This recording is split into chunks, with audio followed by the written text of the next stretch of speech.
Thomas, parabéns, amigo. Uma ótima Maravilha. literatura, tá? Seja bem-vindo também. Que bom.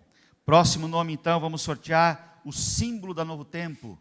Esse que você pode colocar no carro, né? Aproveitar um símbolo bonito. Vamos lá, o próximo nome, então, está aqui. Ângelo Cláudio. Cadê o Ângelo Cláudio? Chega mais aí, Ângelo. Muito É bem. o Cláudio? Eu conheço como Cláudio. Tem outro nome agora aí. Tem o primeiro nome que você não conhecia, né? Ângelo Cláudio. É que ele chega e fala assim, meu nome é Cláudio. O Ângelo Cláudio é a esposa da nossa amiga Valéria, Joga lá um do charmes. Carianos. Parabéns. Não é a primeira vez que você vem, não, né? Segunda. É a segunda noite. Deus aí. abençoe. Parabéns, vamos lá. Próximo, então, mais um livro do pastor Arilton Oliveira, Apocalipse, Carmen Duarte Carvalho. Está ali a Carmen Duarte. Maravilha, entrega ela para ela. Maravilha. E agora Nossa, nós temos bom, alguns hein? CDs aqui. CD do Ed Gomes, Para Onde Eu Irei. E eu vou sortear aqui, pastor. Vamos lá, então. Próximo nome. Esse aqui. Esse aqui? Ok.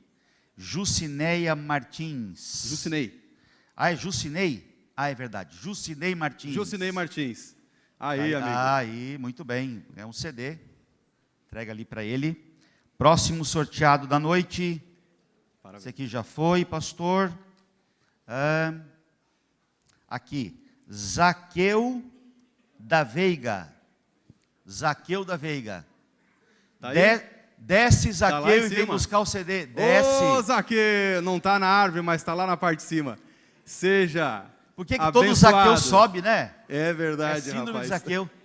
Então sobe para buscar o CD que hoje nos convém comer na tua casa depois do programa. Muito bem, próximo CD então, mais um. Hoje está bom de brinde aqui. É Tuane da Silva. Tuane está aí? Tuane. Ó, Tuane, tudo bom?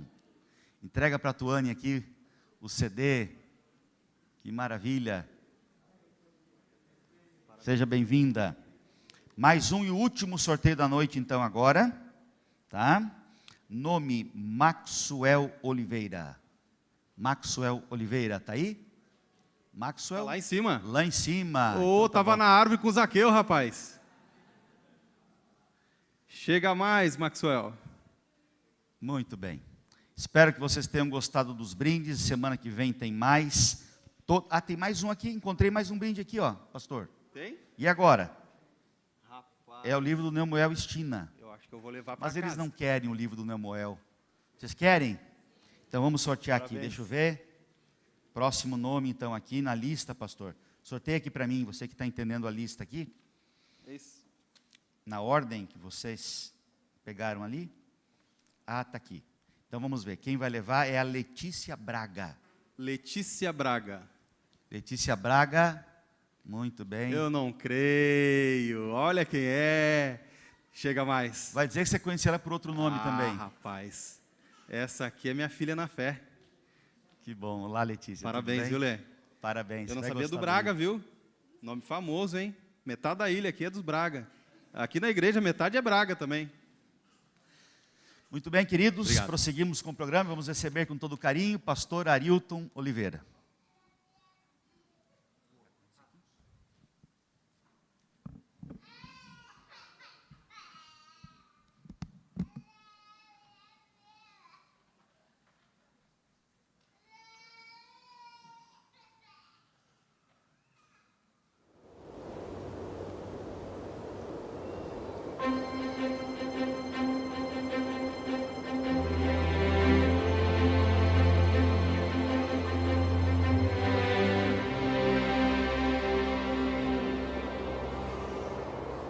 Boa noite, amigos.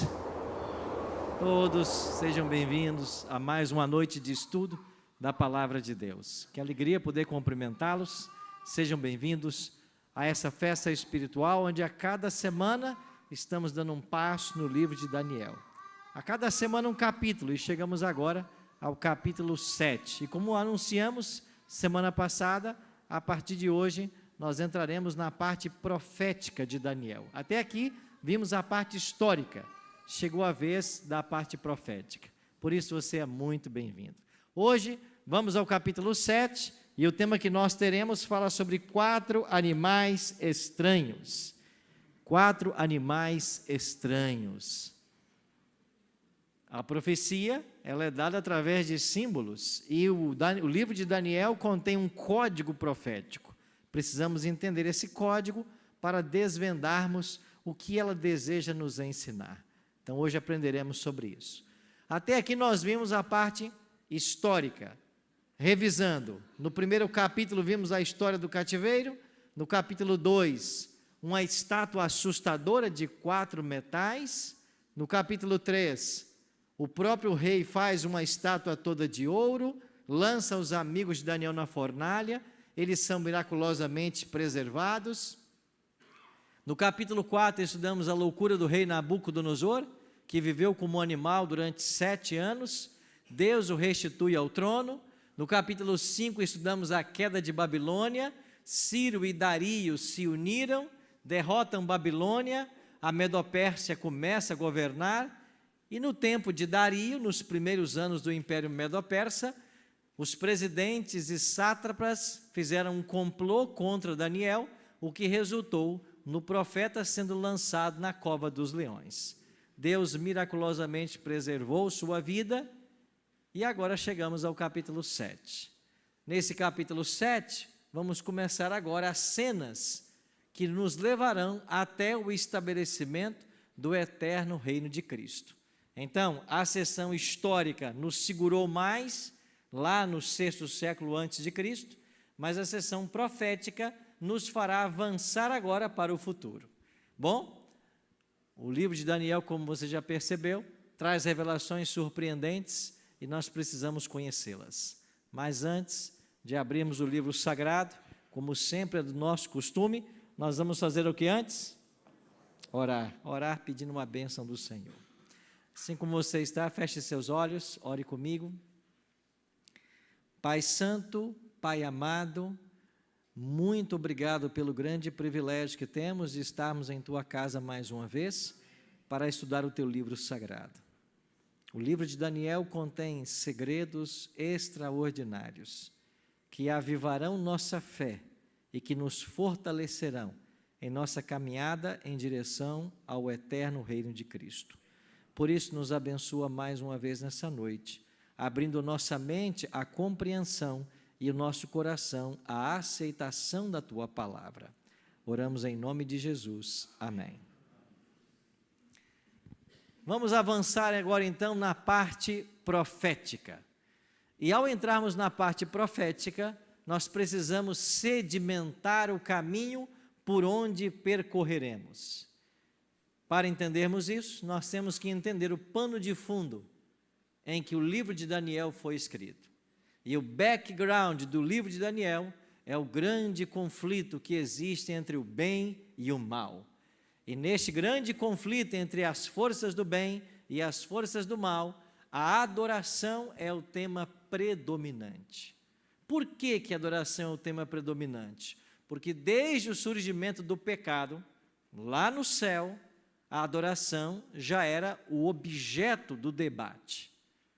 O profeta Ezequiel disse: elevou-se o teu coração por causa da tua formosura, corrompeste a tua sabedoria por causa do teu resplendor, lancei-te por terra, diante dos reis te pus, para que te contemplem. Essa é uma sentença alusiva a Satanás. Ele se deixou levar pela sua formosura. Como eu disse semana retrasada, de uma forma inexplicável e ilógica, o mal surgiu no coração de um anjo perfeito. O mal surgiu, o pecado surgiu, começou o grande conflito. O profeta Isaías vai descrever que esse anjo, Lúcifer, ele quis estabelecer o seu trono acima do trono de Deus. E ele queria receber a adoração, que é dever apenas das criaturas ao Criador. Nenhuma outra criatura deve ser adorada, apenas o Criador. Mas Lúcifer, ele sendo criatura, quis receber a adoração que apenas o Criador é digno de receber. Por isso ele foi expulso do céu. Então o desejo de Lúcifer sempre foi de ser adorado. Lembra do deserto da tentação? Quando ele foi lá tentar Jesus no deserto da Judéia? Qual foi a maior tentação que o diabo já lançou sobre Cristo? Foi a terceira. A terceira tentação do deserto é a maior tentação que Jesus enfrentou. E qual foi a essência dessa tentação?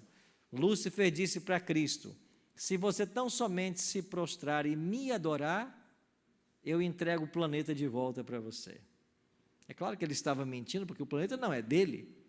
Ele usurpou através do pecado, e é por isso que Cristo veio morrer para resgatar o planeta, mas ele quis que Jesus o adorasse lá no deserto. Esse desejo de ser adorado prevalece no coração de Lúcifer até os dias atuais, como veremos ainda em Daniel. Então esse conflito se originou no céu, veio para a terra, porque Lúcifer foi expulso do céu, e ele foi atirado para a terra, diz Apocalipse 12:9.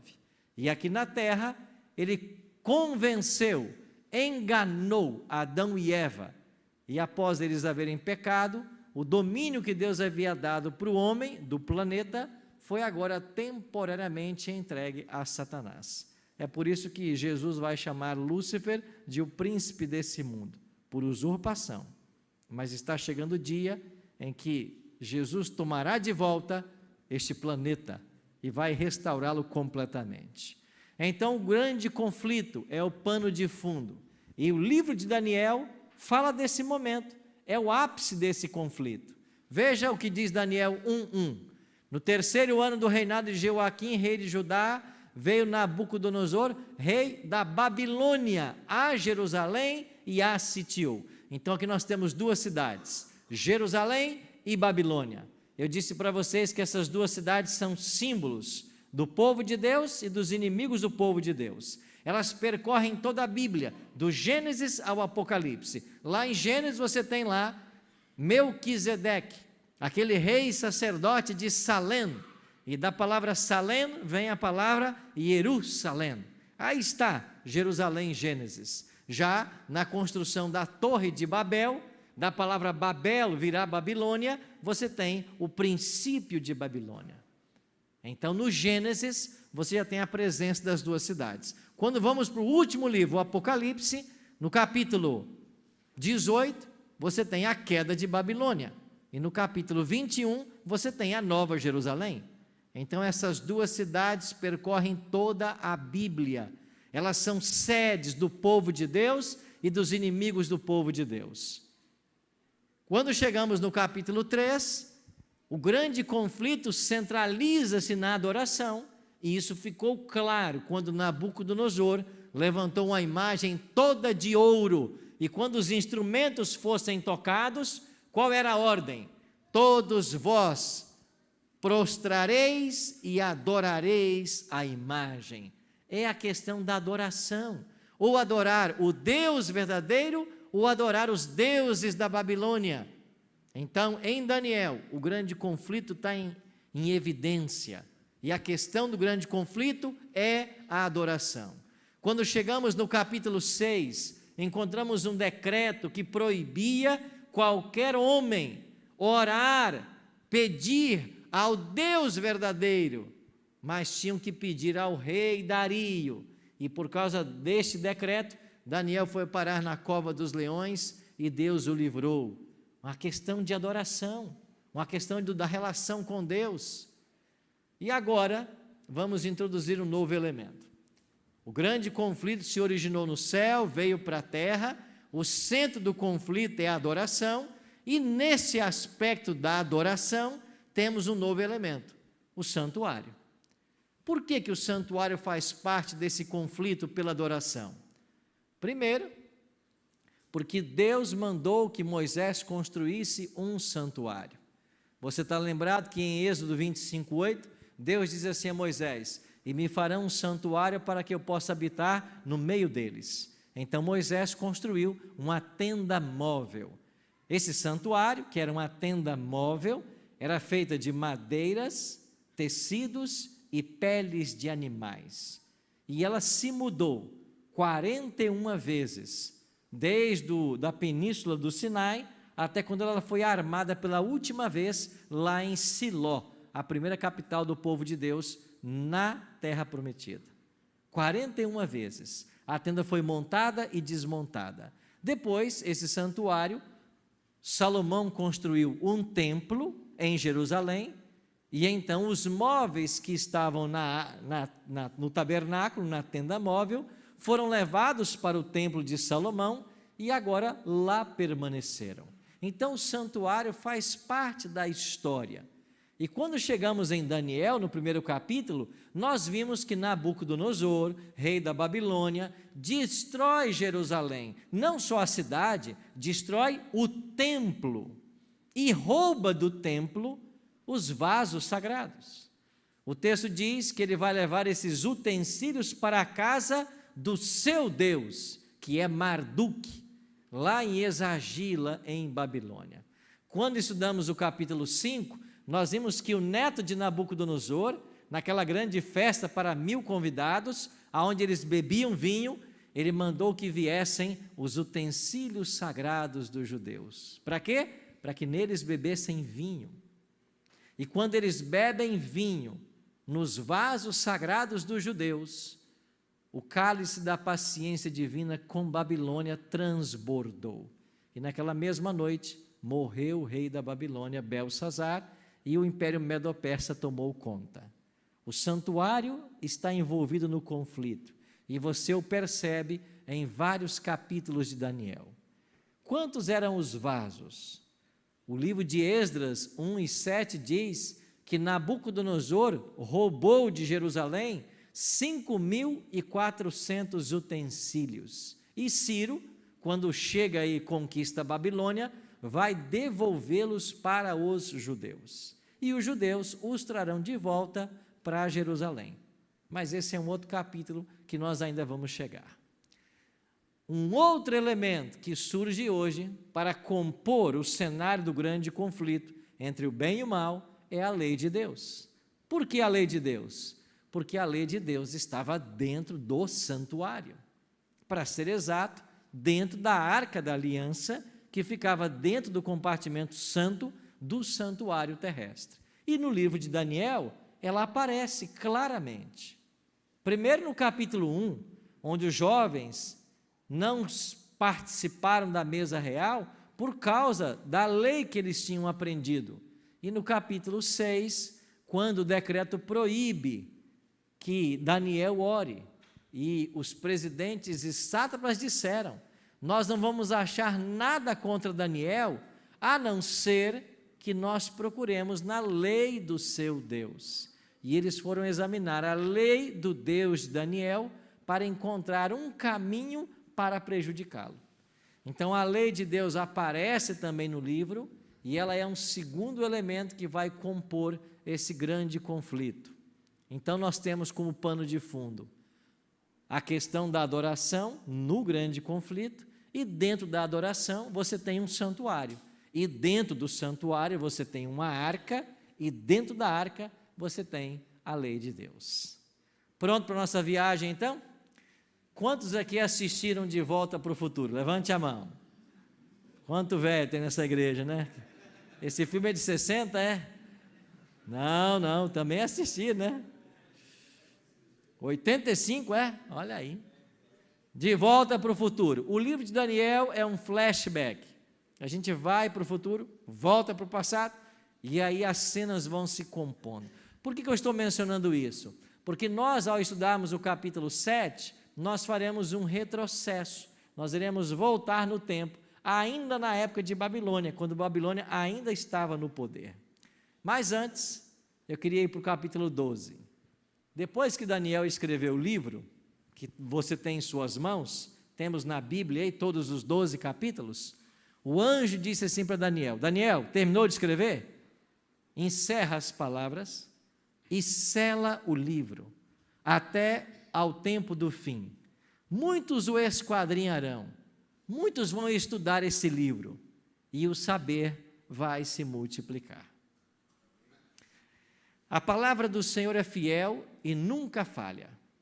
O anjo disse para Daniel: Daniel, terminou de escrever? Encerra as palavras e põe um selo no livro. Esse livro será selado até ao tempo do fim.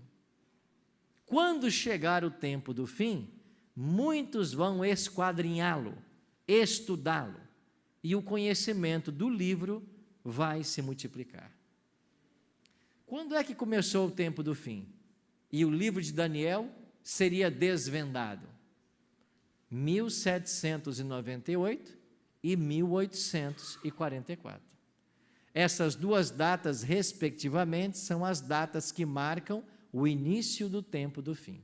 Mas, pastor, por que essas duas datas? Eu não vou explicar hoje, mas nas próximas semanas nós vamos mostrar na Bíblia como que a Bíblia aponta para essas duas datas. Ou seja, enquanto não chegassem os anos de 1798 e 1844, o livro de Daniel não poderia ser perfeitamente compreendido, porque o tempo do fim só começaria aí, nessa data. É por isso que esse livro permaneceu selado por muito tempo. Mas, ao aproximar-se o tempo do fim, estudiosos da Bíblia se debruçaram sobre o livro de Daniel e começaram a estudá-lo. E hoje vamos seguir o mesmo caminho desses estudiosos, partindo da seguinte premissa: o melhor intérprete da profecia é a própria história secular. Queremos aprender profecia? Temos que olhar para a história, porque a história é o palco da atuação divina, é o local onde Deus age. Então, ao estudarmos a história, comparado com a profecia, nós vamos entender esse código profético. Sabe quem fez isso? Um homem chamado Isaac Newton. Nós o conhecemos como cientista, como matemático, etc., mas você sabia que Isaac Newton escreveu mais sobre teologia do que sobre ciência? Ele escreveu muito sobre ciência. E no ano 1733, foi publicado esta obra de Isaac Newton, Observações sobre as profecias de Daniel e o Apocalipse de João. Ele escreveu um livro comentando as profecias de Daniel e de João. E hoje nós vamos dar uma olhadinha nesse livro. Aqui está o livro que ele escreveu e foi publicado em 1733. O que Isaac Newton disse sobre as profecias do tempo do fim? É o que nós vamos começar agora. Lembrando que o tempo do fim só começaria em 1798 e ele escreveu em 1733. Quer dizer que ele não tinha ainda toda a luz, o livro não estava completamente desvendado. Ele vai acertar certas coisas, mas não terá luz sobre outras. Veremos isso daqui a pouco. Vamos então começar a viagem pela parte profética no capítulo 7, onde diz assim: no primeiro ano de Belsazar, rei da Babilônia, teve Daniel um sonho e visões ante seus olhos. Pois bem, semana passada estudamos o Império Medo-Persa e Daniel na cova dos leões. Agora nós vamos voltar no tempo para o período ainda de Babilônia, quando Belsazar ainda reinava. Porque Nabucodonosor reinou 42 anos em Babilônia, morreu em 562, o seu filho Amel-Marduk subiu ao trono, o cunhado dele, Neriglissar, matou Amel-Marduk. Seu cunhado está aí? Tem cunhado aí? Cuidado com o cunhado, viu? Cunhado não é fácil não, hein? Esse aqui matou o outro. Bom, brincadeiras à parte, esse Neriglissar matou o seu cunhado, depois o seu filho laboroso Arcode assumiu o trono, depois veio Nabonido, que era genro de Nabucodonosor, casou com aquela Nitocris, lembra da Nitocris, filha de Nabucodonosor? Nabonido casou-se com ela e teve um filho chamado Belsazar. Então Belsazar estava como corregente de Nabonido. Ele ficava em Babilônia, enquanto que Nabonido ficava em Tema, na Arábia. E vimos há 2 semanas atrás a morte de Belsazar e a queda de Babilônia. Agora nós vamos voltar ao primeiro ano de Belsazar, possivelmente o ano 550 a.C. É nesse ano que Daniel terá a sua segunda visão profética. O que ele viu nessa segunda visão? Daniel 7, 2 e 3 diz assim: falou Daniel e disse: eu estava olhando durante a minha visão de noite, e eis que os 4 ventos do céu agitavam o grande mar. 4 animais grandes, diferentes uns dos outros, subiam do mar. Entendeu o que Daniel escreveu? Sim ou não? Sim ou não? Tá em dúvida, né? Para entendermos o que ele está dizendo, nós precisamos agora do código profético, que felizmente a própria Bíblia nos oferece. A primeira pergunta é: ele viu 4 ventos dos céus agitando o grande mar. O que é vento em profecia? Deixemos que a Bíblia explique. Lá em Jeremias 49, 36, o profeta escreveu: trarei sobre Elão os 4 ventos dos 4 ângulos do céu, e os espalharei na direção de todos esses ventos, e não haverá país onde não venham os fugitivos de Elão. Ou seja, esse texto compara a chegada dos ventos a uma tempestade bélica, a uma guerra que espalha os moradores por todos os cantos do país. Então, quando você lê profecia e você vê a expressão ventos, eles indicam movimentos diplomáticos, bélicos, políticos que movem a história da humanidade. Então Daniel viu 4 ventos que estavam agitando o grande mar. E o que é mar na profecia? Olha Isaías 17, 12. Ai do bramido dos grandes povos, que bramam como bramam os mares, e do rugido das nações, que rugem como rugem as impetuosas águas. Nesse verso há um paralelismo, e nesse paralelismo, o mar, as águas, são comparadas aos povos, às multidões. E em Apocalipse 17, 15, falou-me ainda: as águas que viste, onde a meretriz está assentada, são povos, multidões, nações e línguas. Então, quando a Bíblia fala sobre mar ou águas, a ideia são multidões, são povos, nações, línguas. Isso quer dizer que Daniel viu movimentos bélicos agitando os povos. Esta foi a visão de Daniel. E enquanto esses movimentos bélicos agitavam os povos, ele viu surgir do mar 4 animais. E o que animal representa em profecia? O próprio capítulo 7 desvenda. Esses grandes animais, que são 4, disse o anjo para Daniel, são 4 reis que se levantarão da terra. Agora é claro que o animal não representa o rei, mas o reino que ele domina. Lembra do capítulo 2, quando Daniel disse assim para Nabucodonosor: tu és a cabeça de ouro, mas depois do teu império virá um outro império? A cabeça de ouro não era Nabucodonosor, era a Babilônia, a quem o rei representava. Tanto é que depois dele vieram vários outros reis e continuou na fase da cabeça de ouro, até que veio a Medo-Pérsia e destronou Babilônia. Então, animais em profecias significam reis, reinos. Isso quer dizer que esses 4 animais seriam 4 reinos que se levantariam das multidões. Como era o primeiro animal?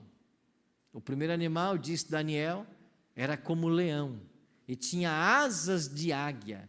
E enquanto eu olhava, foram-lhe arrancadas as asas, e ele foi levantado da terra e posto em 2 pés como homem, e lhe foi dada mente de homem. Se a profecia é uma verdade que se amplia, e se a história é o melhor professor da profecia, quem você acha que esse leão representa no livro de Daniel?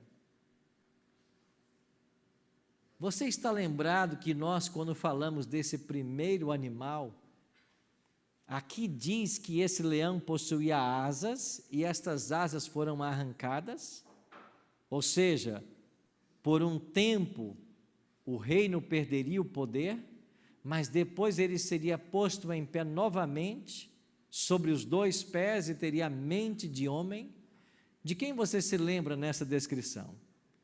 O próprio Nabucodonosor, porque foi ele quem foi tirado do trono, viveu como animal, mas depois voltou sobre os 2 pés e teve a mente devolvida como mente de homem. Então, foi o próprio Nabucodonosor que cumpre essas expressões do primeiro animal. Então, esse primeiro animal aponta para a Babilônia, que dominou o mundo do ano 605 até o ano 539. Então, o leão está em paralelo com a cabeça de ouro do capítulo 2. Com isso, nós entendemos que o capítulo 7 amplia a compreensão do capítulo 2.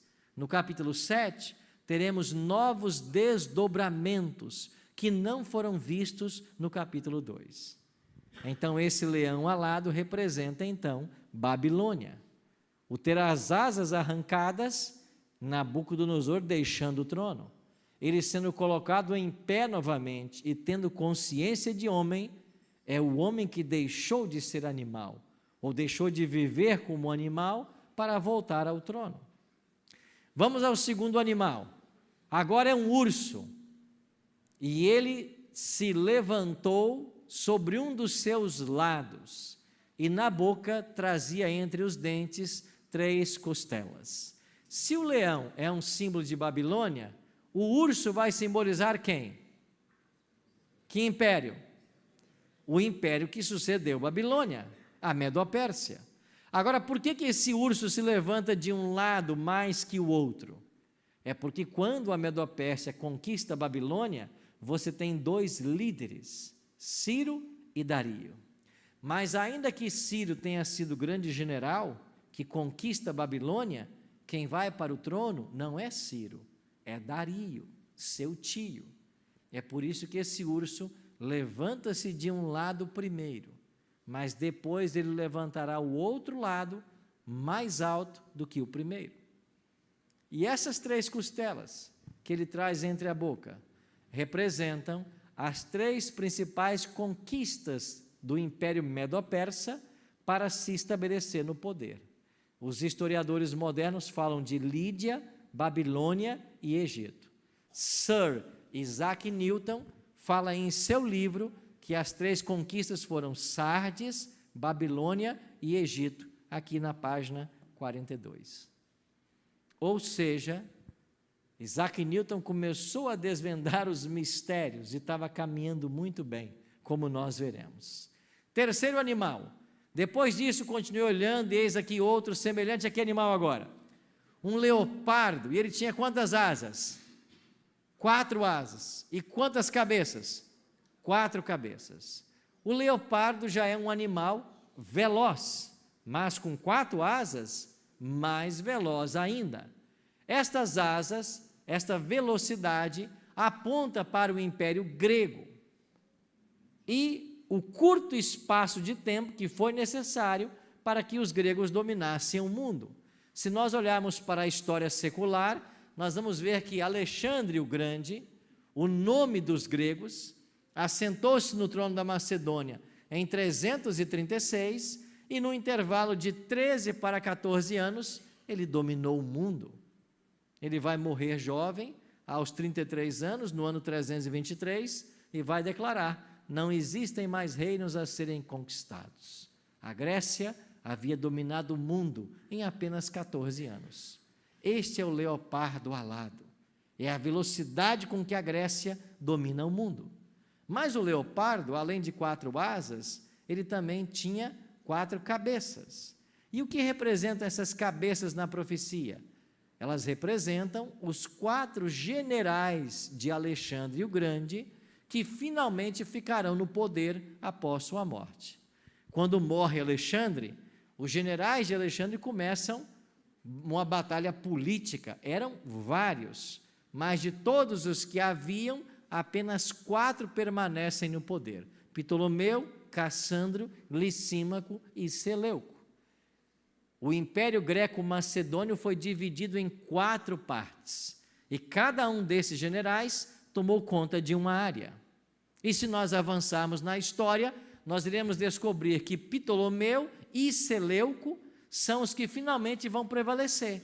É por isso que você tem na história da Grécia a dinastia Ptolomeia e a dinastia Seleucida. Eles que vão continuar. Então você vai ter aí 2 generais que vão fazer história no Império Grego. Chegamos então ao 4º animal. Daniel olhou esse 4º animal se levantar do mar, ou seja, de um local povoado, do meio de nações, e esse animal era terrível, espantoso, sobremodo forte, o qual tinha grandes dentes de ferro. Ele devorava, fazia em pedaços, pisava aos pés o que sobejava. Era diferente de todos os animais que apareceram antes dele. E tinha quantos chifres? 10 chifres. Interessante. Esse animal não foi encontrado um paralelo na zoologia. Daniel disse: o primeiro parecia um leão, o segundo parecia um urso, o terceiro parecia um leopardo, mas o quarto não parece animal nenhum. Ele é terrível e espantoso. Mas esse animal terrível e espantoso é diferente dos animais anteriores. Por que era diferente?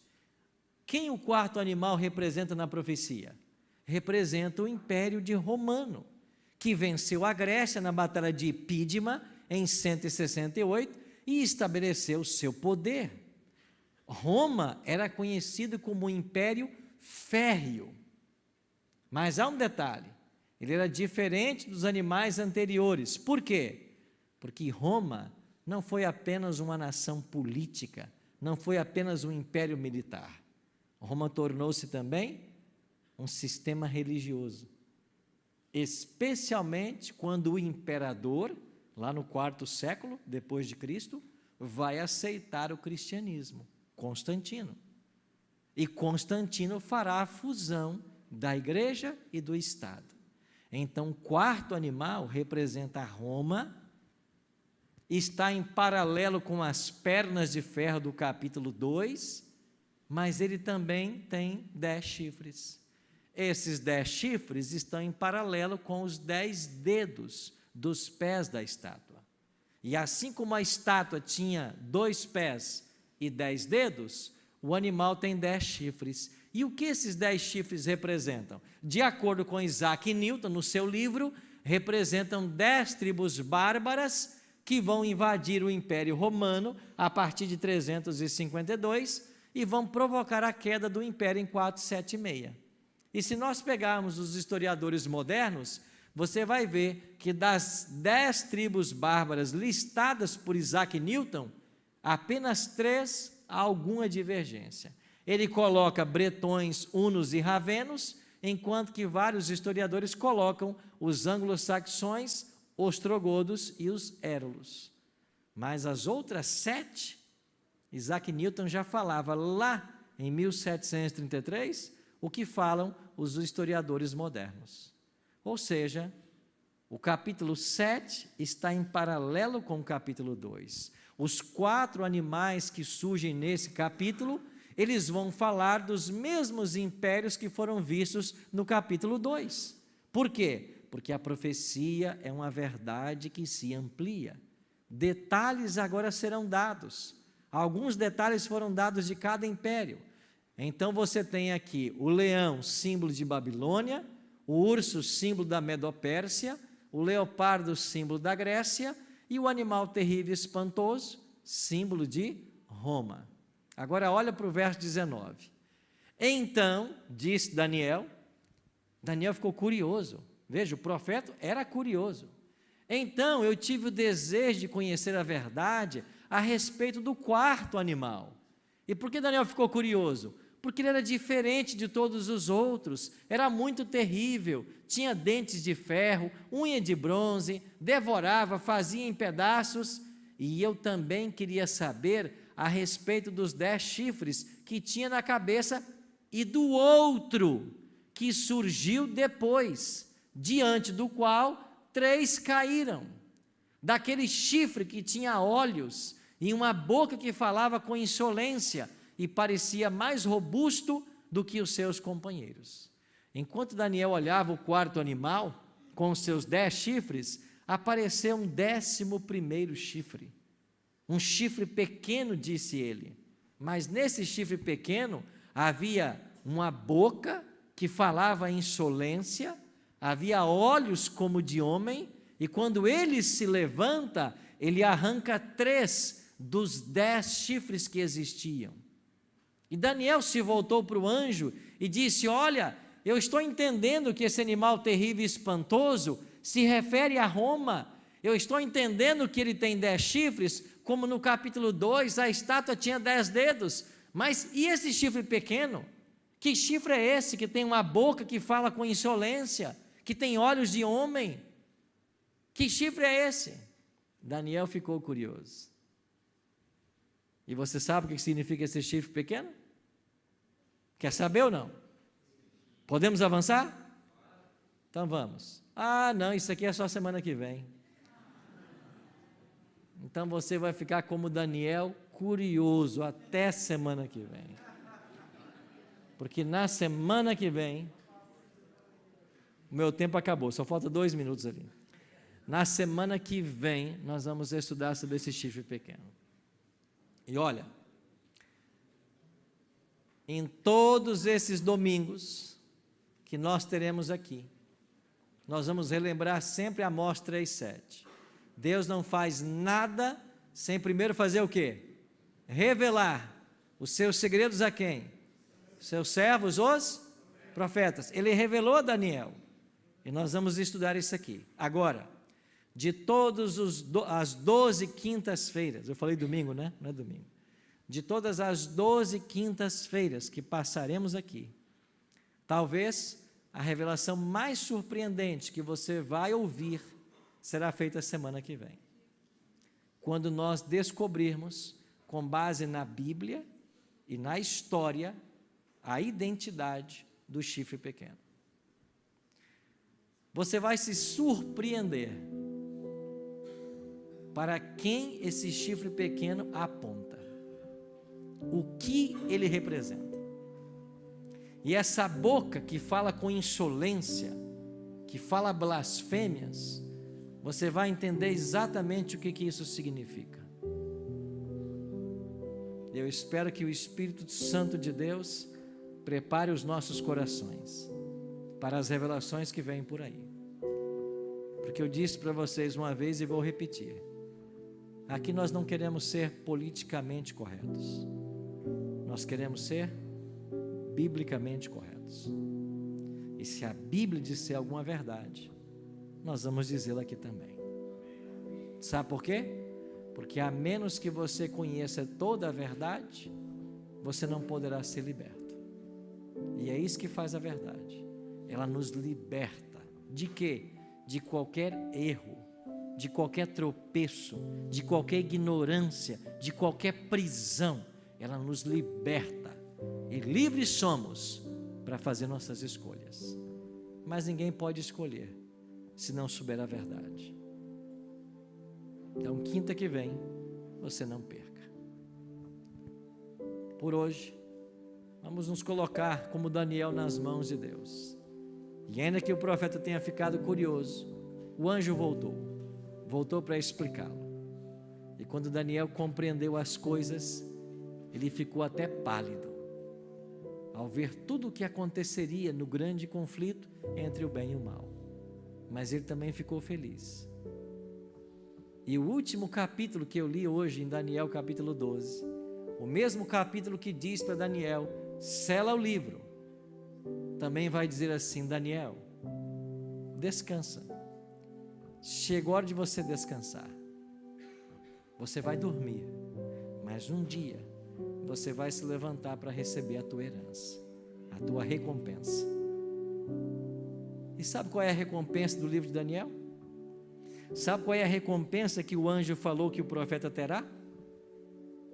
Eu sempre digo que são 2 coisas. Primeiro, é a salvação. Daniel morreu salvo. Esse homem de Deus estará no céu. Mas a segunda recompensa que Daniel vai receber é quando ele chegar no céu, e nós dissermos para ele: Daniel, eu vim aqui porque foi graças ao seu livro que eu conheci a verdade. Essa será uma grande recompensa de Daniel.